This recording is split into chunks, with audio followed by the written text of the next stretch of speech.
अस्सलाम वालेकुम जी। उम्मीद है आप सब लोग खैरियत से होंगे। अच्छा, यहाँ पे मैं आप लोगों से अभी जो बात करना चाह रहा हूँ वो ये है कि अभी जो लॉकडाउन पूरी दुनिया में चल रहा है, यहाँ पे जो पाकिस्तान की अप्रोच है वो बिल्कुल डिफरेंट है और पूरी दुनिया की अप्रोच डिफरेंट है। अभी पिछले दिनों में एक वाक़या पेश आया। वाक़या ये था कि मिस्र के दारुल हुकूमत जो कायरा है, वहाँ पे जो एक बहुत बड़े मुफ्ती हैं, ख़तीब भी हैं, काफ़ी मशहूर आलिम दीन है, उनका नाम है मोहम्मद रबी शखाता उनका नाम है। जब मिस्र की गवर्नमेंट ने ये ऐलान किया कि पूरे मुल्क में लॉकडाउन है, मस्जिदों में जुमे की नमाज नहीं पढ़ाई जाएगी, कोई खुतबा वगैरह नहीं होगा, तो उन्होंने क्या किया, उन्होंने अपने घर पे कुछ मुक़द्दियों को इकट्ठा किया और उन्होंने जुमा जो है ना वो पढ़ाया। जब उनकी शिकायत लगाई जो है ना कुछ लोगों ने गवर्नमेंट को, तो गवर्नमेंट ने ना सिर्फ उनका लाइसेंस मुअत्तल कर दिया, उनको जेल कर दिया और उनको ये कहा कि आप जो है ना आपने ये इकदाम हुकूमत के ख़िलाफ़ किया है, जिससे लोगों की ज़िंदगियों को आपने रिस्क में डाला है। तो ये तो एक छोटा सा वाक़या था। अब दूसरी तरफ हम देखें, अब नाम लेने में मैं हर्ज नहीं समझता। आप देखते हैं कि कराची के एक ज़ाकिर हैं बड़े मशहूर जो है ना, अल्लामा ज़मीर अख्तर नकवी साहब हैं। तो वो कभी जनाब जो है वो नेपाल के जंगलों में चले जाते हैं और कभी वो समंदर में से हाथ डाल के किसी को ज़िंदा करवा देते हैं। तो इस तरह की जो मतलब एक साइड पे मतलब देखें ना, एक मिस्र भी एक इस्लामी मुल्क है, वहाँ पे अगर कोई हुकूमत के अहकामात की खिलाफ वर्जी करता है तो हुकूमत उससे ना सिर्फ उसका लाइसेंस कैंसिल करती है, उसको जेल कर देती है, और दूसरी तरफ पे बिल्कुल जो है ना एक मुख्तलिफ किस्म की इंतहा है। यहाँ पे जो है लोग बगैर किसी रेफरेंस के और बगैर किसी बात के जो उनकी मर्ज़ी कर रहा है वो फेंकी जा रहे हैं और लोग हम पे हंस रहे हैं, और हुकूमत जो है वो तमाशबीन की तरह जो है ना तमाशा देख रही है। इसकी बुनियादी वजह ये है कि पूरी दुनिया में जो अभी लॉकडाउन चल रहा है, चाहे वो इस्लामी मुल्क हो या वो गैर इस्लामी मुल्क है, पूरी दुनिया में इस वक्त कम व बेश 240-45 के लगभग मुल्क हैं। तो वहाँ पे हम सिर्फ इस्लामी मुल्कों की बात कर लेते हैं। हमारे लिए एज ए मुसलमान सबसे ज़्यादा जो अहम सबसे ज़्यादा मुक़द्दस जगह है वो तो खाना काबा और मस्जिद नबवी है। जब आज की डेट में खाना काबा और मस्जिद नबवी भी बंद है, तो ये पाकिस्तान के उलमा और पाकिस्तान के जो मौलवी हैं, इनको क्या मसला है कि ये बंद नहीं कर रहे। मेरी जो समझ में बात आती है, पहला मसला तो ये है इन लोगों को कि गवर्नमेंट ने इनको सेंट्रलाइज नहीं किया हुआ। जितनी देर तक हम ये सारा निज़ाम मिनिस्ट्री ऑफ रिलीजियस अफेयर के अंडर नहीं करते, जितनी देर तक हम इस बात को इंश्योर नहीं करते कि जितने भी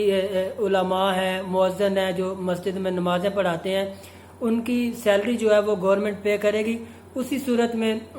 मौलवियों को और उलमा को गवर्नमेंट जो है वो कंट्रोल कर सकेगी। अदरवाइज़ ये ऐसा नहीं होगा। जाहिर सी बात है, जब मौलवी अपनी माश चलाने के लिए, इमाम मस्जिद अपनी माश चलाने के लिए गली मोहल्ले में चंदा इकट्ठा करेंगे, तो फिर वो उनकी जब रोज़ी रोटी बंद होगी तो वो रियासत के अहकामात को वो जूते की नोक के ऊपर रखेंगे। और दूसरी बात ये है कि अभी 20 नुकाती जो एक मुआहदा तय पाया गवर्नमेंट के दरमियान और मुफ्तियान कराम के दरमियान, मैं आपको ये बात दावे से कहता हूँ कि ये बिल्कुल इसके ऊपर कोई अमल नहीं किया जाएगा। और आप ये बात याद रखें कि रमज़ान के बाद कोरोना वायरस पहले से भी ज़्यादा ज़ोर और शोर के साथ पाकिस्तान में फैलेगा। तिब्बी माहिरीन जो हैं वो इस बात के ऊपर ज़ोर दे रहे हैं कि लॉकडाउन को मज़ीद सख्त किया जाए, लेकिन हुकूमत जो है उसकी पॉलिसी ये है कि हमने 100 प्याज भी खाने हैं और 100 जूता भी खाना है। अब आगे अगर मिसाल के तौर पे हम देखें कि ये पूरी दुनिया में इस वक्त क्या सूरत हाल है, आप देखें इस वक्त जो है वो मुत्तहदा अरब अमारात की बात करें, कुवैत की बात करें, आप मोरक्को की बात करें, लीबिया की, कतर की, उर्दन की बात कर लें, तुनिस की बात कर लें, Malaysia, Tajikistan, Uzbekistan, Algeria, Afghanistan, Bahrain, Maldives, Indonesia, Bharat, Bangladesh, Chechnya वगैरह, यहाँ पे सारी की सारी मस्जिदें बंद हैं। इवन के जो है वो बैतुल मुक़द्दस भी बंद है। इसराइल में ईसाई और यहूदियों के तमाम जदीद और कदीम जो है वो इबादत गाहें बंद हैं, और फ़लस्तीन में भी जो 1500 साल बाद जो ईस्टर की जो तकरीबात हैं वो भी मनसूख हैं। लेकिन पूरी दुनिया की अप्रोच अलग है, और इसकी बुनियादी वजह भी ये है कि जब से हमने होश संभाली, हम ये सुन रहे हैं एज ए पाकिस्तानी मुसलमान, हम दूसरे मुसलमानों को दूसरे दर्जे का मुसलमान समझते हैं, चूँकि हमको बचपन में ये उलमा ने सिखाया है, ہم یہ سنتے آئے ہیں چونکہ جو دوسرے مسلمان ہیں وہ دوسرے درجے کے مسلمان ہیں، اور چونکہ ہم پاکستانی ہیں اسی لیے ہم مسلم امہ کو لیڈ کریں گے، ہم پہلے درجے کے مسلمان ہیں۔ جیسے پنجابی یہ سمجھتے ہیں نا کہ پاکستانی پہلے درجے کے جو پاکستانی ہیں وہ پنجابی ہیں، باقی جو سندھ سے جن کا تعلق ہے، پنجاب بلوچستان سے یا پشاور سے یا ناردرن ایریا سے، وہ دوسرے درجے کے پاکستانی ہیں۔ اسی طرح بالکل ہم ایز اے پاکستانی مسلمان ہم نے یہ سمجھا ہوا ہے کہ باقی دنیا کے سارے مسلمان جو ہے وہ ایز اے سنی مسلمان، چاہے وہ خانہ کعبہ کے امام ہے یا ان کا کسی بھی عرب ملک سے تعلق ہے، وہ دوسرے درجے کے مسلمان ہیں، چونکہ ہماری یہ ذمہ داری ہے، خود سے ہم نے یہ ذمہ داری قبول کر لی ہوئی ہے کہ ہم نے جو ہے نا مسلم امہ کو لیڈ کرنا ہے اور باقی ملک ہم سے لیڈ لیں۔ تو اسی لیڈ کو یہ آگے جو ہے کرتے ہوئے ہم نے یہ والا جو فیصلہ کیا ہے کہ چاہے کرونا وائرس کتنا بھی پھیلے اور اس کو جو ہے نا ہم اس کی کوئی پرواہ نہیں کریں گے۔ ہمارے علماء حضرات سے کرونا وائرس ڈرتا ہے، وہ بھاگ جائے گا۔ حالانکہ دوسرے اینڈ پہ آپ دیکھیں، ایک سائڈ پہ پوری دنیا بند ہے اور پاکستان میں کھلا ہوا ہے، وہاں پہ تراویحاں بھی ہوں گی، جمعے بھی ہوں گے، رمضان بھی پورے جو ہے نا وہ تیاری سے منایا جائے گا، لیکن ایمانداری میں پاکستان کا نمبر 80 نمبر پہ آتا ہے، آلودگی میں پاکستان دوسرے نمبر پہ ہے، اور اس کے علاوہ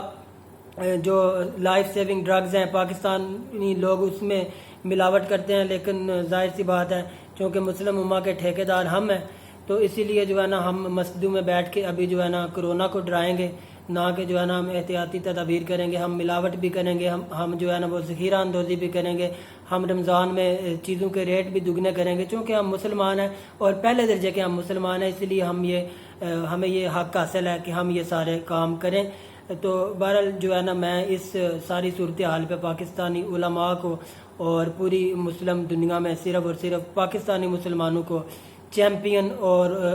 ونر مانتا ہوں، چونکہ انہوں نے واقعی ثابت کر دیا ہے کہ یہ مسلم امہ کو لیڈ کر رہے ہیں۔ شکریہ۔